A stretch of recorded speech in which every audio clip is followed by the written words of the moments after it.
Given the increasing mandate by the public in the United States to legalize cannabis products, the continued incarceration presents a significant ethical and public image problem for the U.S. legal system.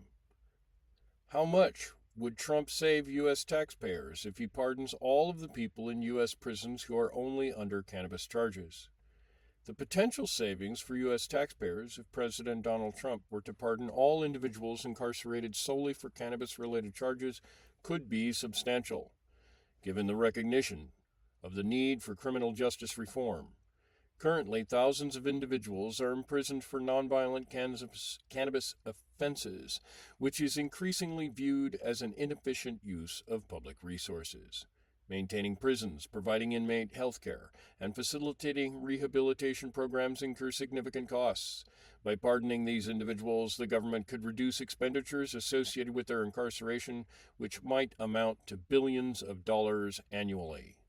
Moreover, the financial impact extends beyond direct incarceration costs. By addressing cannabis-related charges, a release could mean that these individuals would no longer be a burden on the welfare system or other social services, allowing reintegration into society and the workforce. This could contribute positively to the economy through increased employment rates and tax contributions from formerly incarcerated individuals who would otherwise remain burdened by their criminal records.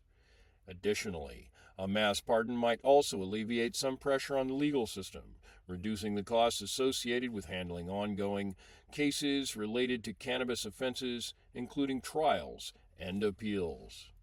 In broader terms, such a move could stimulate a shift in public policy and attitudes towards cannabis regulation, potentially leading to increased legalization efforts that could produce tax revenue instead of expenditure.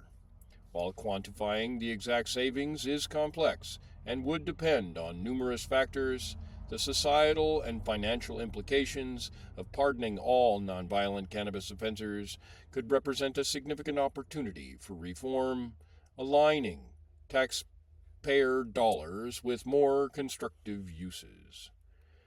Calculating the exact amount that President Trump or any president could save taxpayers by pardoning individuals in U.S. prisons for cannabis-related charges involves several factors.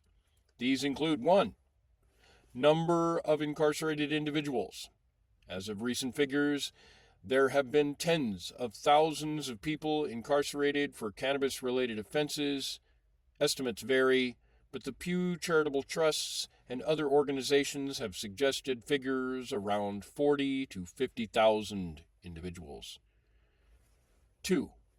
Cost of incarceration. The cost to taxpayers for housing an inmate varies from state and facility, but a commonly cited average cost in the United States is around $30,000 to $60,000 per inmate per year, including food, healthcare, security, and administrative costs. 3. Length of sentences. Many individuals serving time for cannabis-related offenses may have varied lengths of sentences, with some serving multiple years. 4. Implication of pardons. Pardons would release individuals from incarceration immediately, but wouldn't eliminate other systemic costs associated with the criminal justice system, such as court costs or law enforcement expenses. Given these variables, let's do a rough calculation.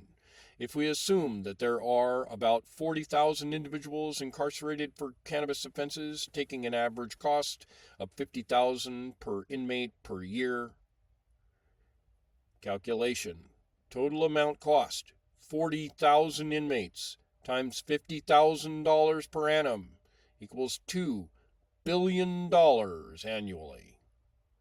If all or significant portion of these individuals were pardoned, there could be potential savings in the range of billions annually.